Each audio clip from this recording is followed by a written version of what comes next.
Hold on, Caro, hold on. Tony, So many Shambas to shape. Welcome. to Shamba Shape Up. We have traveled all over East Africa to find hard-working farmers, We want to celebrate them while giving them the knowledge they need. so they can adapt and make their farms more productive even while the climate changes. We want to support them to get better yields and increase their income We will see how farmers can benefit from our experts' advice. while learning from each other in so many ways. Join us on these journeys and share in the farmers' experiences. On the Shamba Shape Up Safari.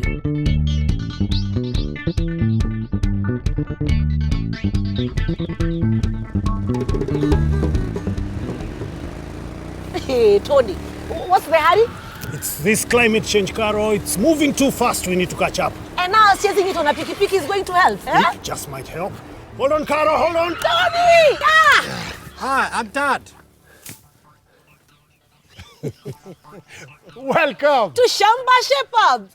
This week, we are in Kimuka, behind the majestic Ngong Hills.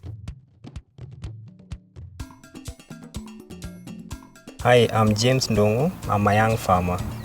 Farming has been a passion for me since I was back in high school, but actively this is my 4th year. Because of his passion, his father has given him 5 acres to farm. James is growing onions on large scale and rotates with French beans. He also has some chickens and really needs help with his cows.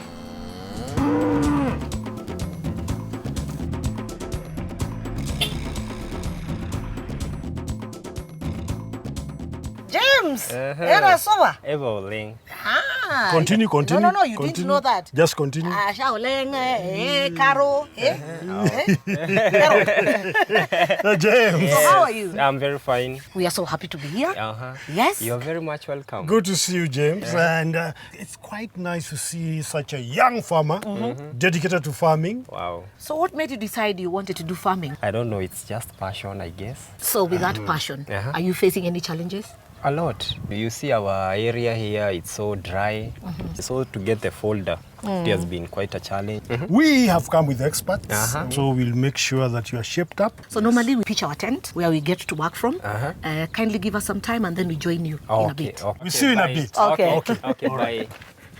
The moment I saw Shamba Shape Up wanting to visit my farm, I felt elated and excited at the same time.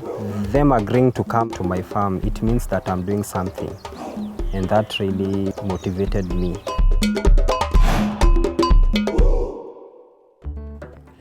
Climate change has affected farmers, especially in the dry regions. Smart farmers have taken steps to adapt. The climate here is a semi-arid region, so there are challenges of rainfall, and that's why I decided to acquire the borehole.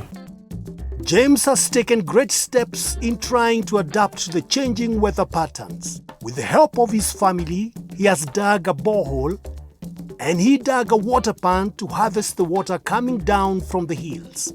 We brought in Mr. Ngugi, a county agricultural officer, to help him adapt even better. This is where I normally store my water after pumping it from the borehole. Yes. Because in a day I can get 50,000 and over, and I only have tanks that can hold maybe 18,000 a day. So this is excess water. So this is excess water. I later pump it out of here and then use it all over my farm. Aha. Yeah. What are you using to pump? Oh, I use the solar energy here. So I normally have 8 hours of continuous pumping of water. Pumping water from the borehole into an open water pan is not the best practice. Why is James doing this? Before I had the borehole, this reservoir here used to tap runoff water. Yes. And then I used to take now the runoff water and use it all around the farm. But a lot of siltation, you know, the erosion, the soil being carried and then being brought to the dam. So I used to have a lot of work, hiring excavators to come and take out the soil that has already come. So I locked it up. That's a big challenge, siltation. Is it, James? Yes. The runoff comes with the soil from uphill. So the storm waters come with force. They create gullies and bring in a lot of soil into the dam. And you have to spend a lot of money taking out the soil again. Yes. What is the simplest way a farmer can do to cut down the siltation? One is to control the speed of water that is coming in. You create some check dams. In the check dams, you plant in some vegetative material so that it can hold the soil but allow the water to get in. So as the water is coming downhill, you create a small dam. Yes, It traps that yes, water. Yes. And do some vegetation there. Yes. You could also do some stones, or you can do some trash lines. It's like a sieve. Yeah, it is like a sieve. Then you let the water run down. Then you'll find another dam, Yes. small one. Yes. Again, it's sieved. Yes. So that by the time it's coming here, It's clean water. it's clean water. Yeah, you see. Yeah. Now, in your reservoir that we have here, James, are Yeah. you having any challenges? I think there is a lot of evaporation taking place at the moment. Oh, yes. Yeah, at the end of the day, I lose a lot of water through evaporation and all that. When the temperatures are high, the evaporation rate is very high. When the open water pan is exposed to the sun, evaporation occurs and precious water is lost. We have recommended that the wooded bamboo is the best. So why bamboo? One is the canopy. The shading will reduce the temperatures of the water, so evaporation is going to be reduced to quite an extent. The other one is the rooting system of the bamboo. It will hold the soil so that the erosion along the embankment of the dam is reduced to almost 0%. Wow. So how do you plant these? Planting bamboo is easy. To protect James's precious water, we got to planting bamboo. Create a terrace around the walls of the water pan. Bamboo is planted in holes 2 feet wide and 2 feet deep, mixing manure with the soil. Plant the bamboo seedlings 10 meters apart and water with 20 liters. Water thrice a week. Once fully grown, it will create a shade over the water pan. So now, what else can the farmer plant? Around the walls, because of the availability of water, he can plant bracharia grass. Bracharia is going to be a source of energy to the animals. And as the animal still need the energy, it will still need the proteins. So he can plant something like Lucerne or Desmodium. To plant Lucerne, loosen the soil on top of the water pan wall. Cut lines 45 centimeters apart and sprinkle the seeds. Mulch to protect the soil from the harsh sun and water 3 times a week.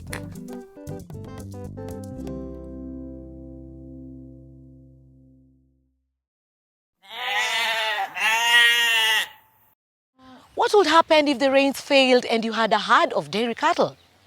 You wouldn't be worried if you're prepared, right? Cows, I think, have failed because they haven't been feeding well. The living conditions aren't that conducive for it to run as like a business. There's a lot of negligence. There has to be changes on that side. When it comes to adapting to climate change, planning for the future is very important so as not to make losses. We invited Diba from Ilri to help James shape up his finances. Diba, this is our young entrepreneur. This is the future of farming. Yeah. Yes. And just before we go on, you said you also wanted to improve on your dairy cattle. You've seen that they are not in such a good condition. The cows are living in really bad conditions. The floor is rocky and muddy. There's a heap of manure that is bringing flies, making the cows uncomfortable. The feeding trough is in a terrible state, and the cows are fed on market waste. But James has a plan. I'll plant more fodder, the dhara, the Animal feed. legumes, everything for the cows, and then they'll be good. Because of climate change, these changes bring about less rainfall, and inadequate rainfall bring about less production. I think what you need to focus on, first of all, is fodder production. Part of planning is ensuring you have feed through the dry season.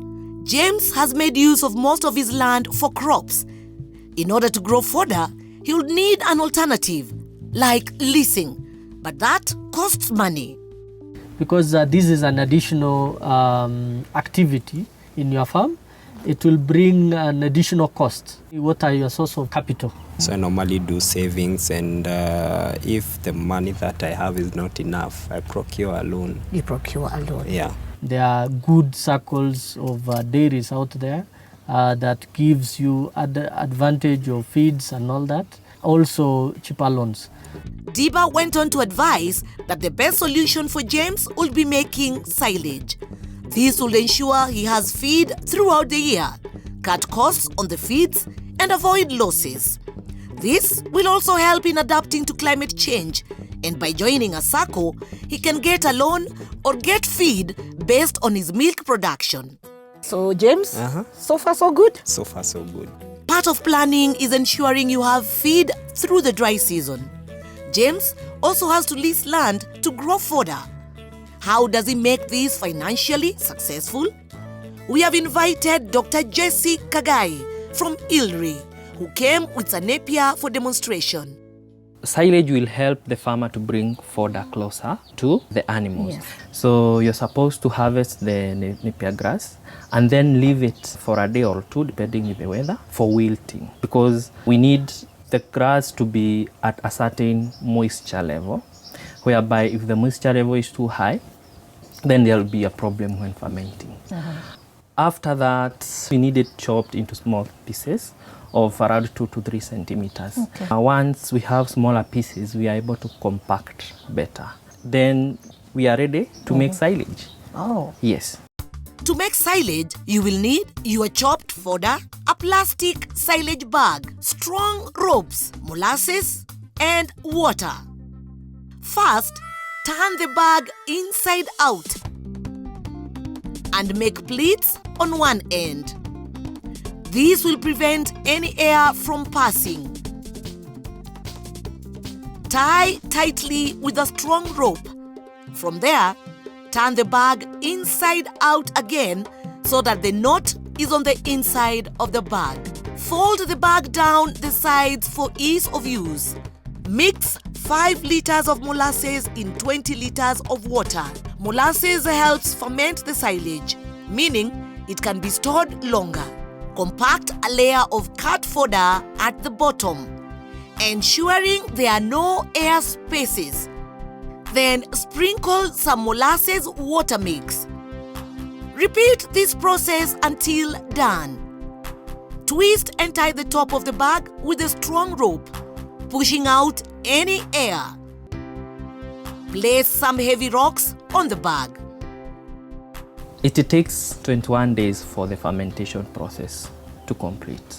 You don't open before the 21 days. Yes. So from there, you can store it to up to even a year, or even people store silage up to 2-3 years. Then it means you'll be able to have constant supply of milk, and you'll be able to make good money when the market is good. We'll start making those changes, and I guess with time, maybe 6 months, we'll be getting the best results possible. Now that we have the feed challenge sorted, it's time to sort out the housing.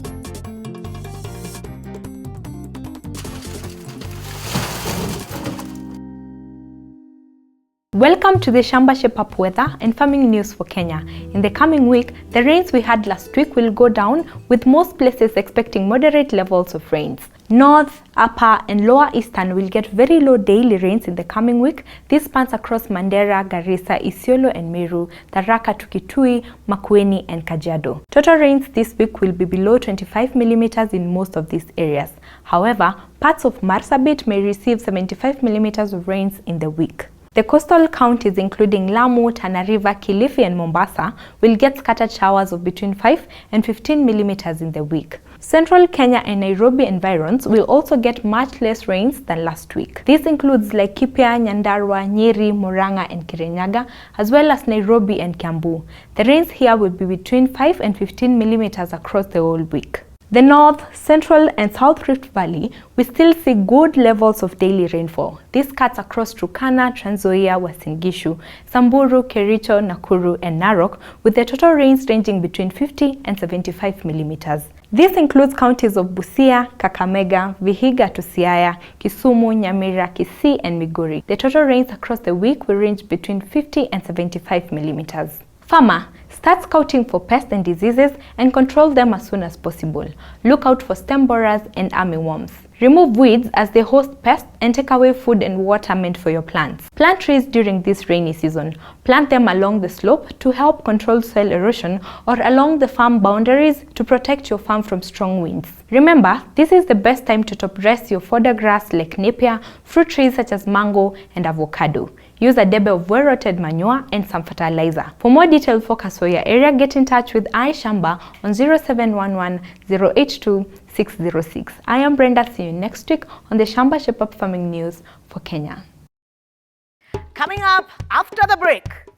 We learn about the safe use of chemicals.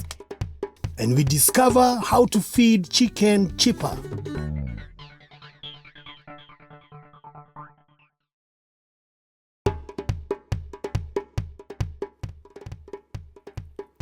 Oh, welcome back to Shamba Shepherd. In this section, the chicken gets the nutrition they need. As we sort out challenges with the onions. And the shed shape up is looking good.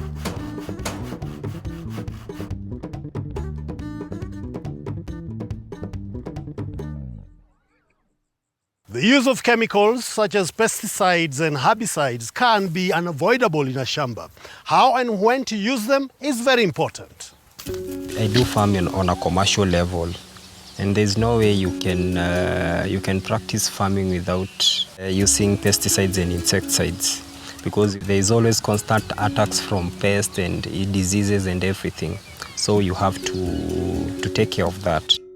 More and more due to disease or pest pressure, farmers are having to use one form of chemical or another, especially when growing commercial crops. Duncan Mukona from Syngenta is here to help ensure James uses his pesticides in a safe way. James, by looking at your onions from my view, I think they look good. Is there a problem with them?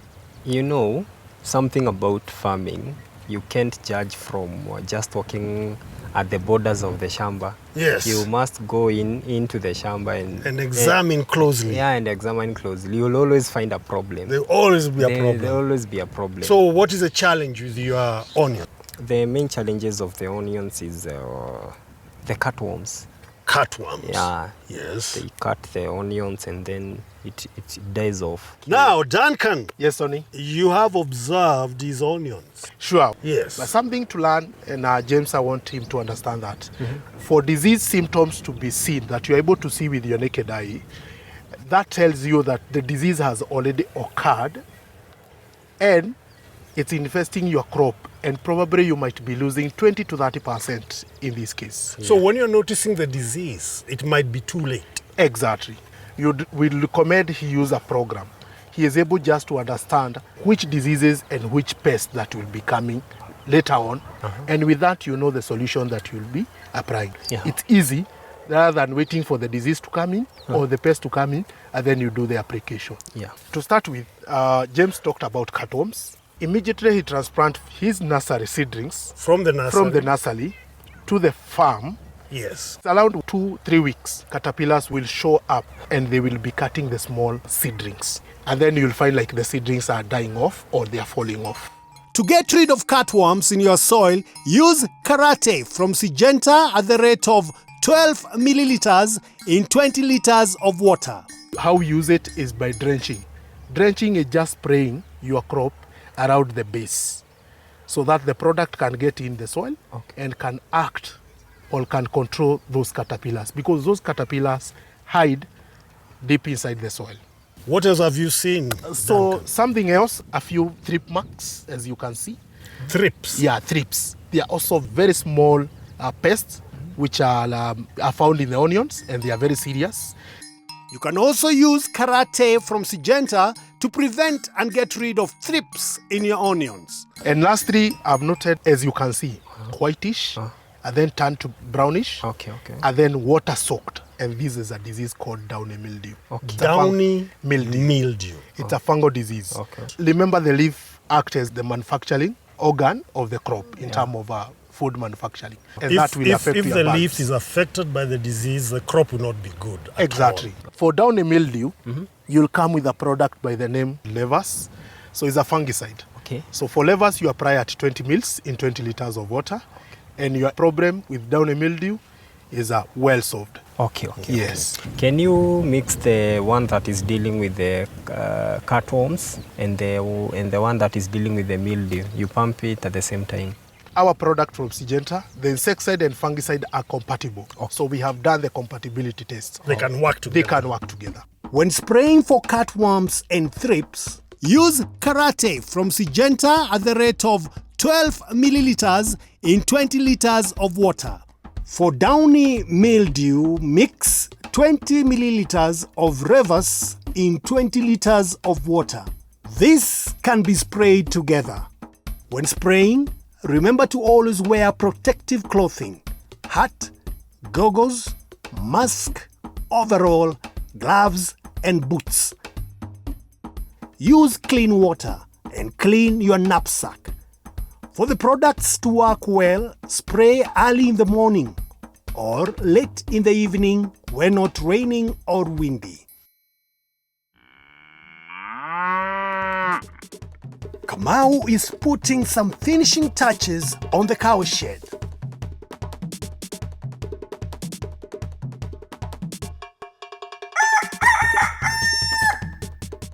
Kienyeji chicken are highly resistant.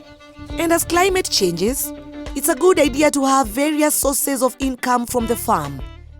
Chicken are not only a great source of protein for the farmer, but a good source of income too. James has plans of expanding his Kienyeji chicken farming and has already built a large structure to house them. In order to get the most out of the chicken, we brought in Michael Maundu from CKL Africa to help. I've gone through the housing, but the birds are in good health. They do not have parasites. That's a plus for you. Okay. But the housing needs to be a little bit improved. The down floor is a little bit muddy. That's not good for the birds. And then number two, where they are laying their eggs is actually not cleaned. Then that brings the quality of the eggs they are laying a little bit down. And then they also encourage bacteria of some sort. So you need to clean that house actually immediately so that we get the right quality of eggs. Yeah. Then what I've also noticed is that there is no enough water. The water need to be available throughout, so that when they are not eating there, they are taking water. And that is the character of birds. They eat, they take water. I'm sure you're going to improve on those bits that he said, but now you're going to look at the bigger picture now that he wants to expand. Yes. How can you help him?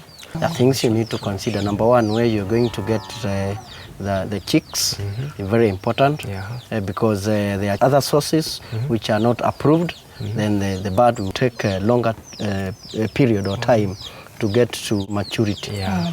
But now again, poultry farmers make a mistake because they do not plan for feeds. And that's a big challenge. You need to know where you get your feeds, because again, will also determine how fast you achieve your goals. How fast will the birds start laying. So plan for the water, plan for where you get the feeds, and also plan where you get the good source of your chicks. Yes. All right. So where do you get your feeds? What have you been feeding your chicken? We've been sourcing some of the feeds, the greens from our farm here. Yes. You know, the kales. Yes. And then buying unga from the agrovets. Yes. That is a Kienyeji mash? Okay. Then there's these leftover foods and everything. Yes. If you are getting feed from the right source, as nutritionists, we expect that the feeds is complete with vitamin, carbohydrates, proteins, minerals. Can you kind of substitute maybe 70% of the mash and 30% of the kales to bring down the cost of the feeds? You need to be very careful on that because there are things we look into when we are feeding our birds. Okay. Number one is the carbohydrate enough? Is the energy enough? Okay. If the energy is not enough, then the bird will not produce. Kelts are a good source of vitamins. Then you can supplement a little bit of the kelts, but it should not be the main course. James, like many farmers, would like to substitute feed to reduce costs. What solution is there? I have Lipido. This product has two functions. Okay. Number one is a absorption accelerator. Makes all the feed, almost all the feed which is being taken by the bird and then digested gets into the system. Okay. Well, it makes sure that there's no waste in terms of nutrients. So you eat less, you get more from the feed. Okay. So definitely once you use this product, the production will go up. Okay. Yes. For Lipidol, mix 1 tablespoon of Lipidol or 10 grams of Lipidol per 10 kilos of feed. Kienyeji chicken are good in the sense that they can be fed on kitchen and farm leftovers to reduce on cost. But it's important to ensure the feed is safe. What does Michael recommend? There is another product which is very important in such because it's a toxic binder. If the animal or the bird takes aflatoxins, then this product will bind the aflatoxins in the feeds so that it is not harmful to the animal or to the bird. Give 1 tablespoon of T5Z for every 10 kilos of chicken feed. Are these products easily available? Yes, they are. Walk into any agrovet, you get the products readily available. Yes. With that information, James can now confidently work towards having more chicken.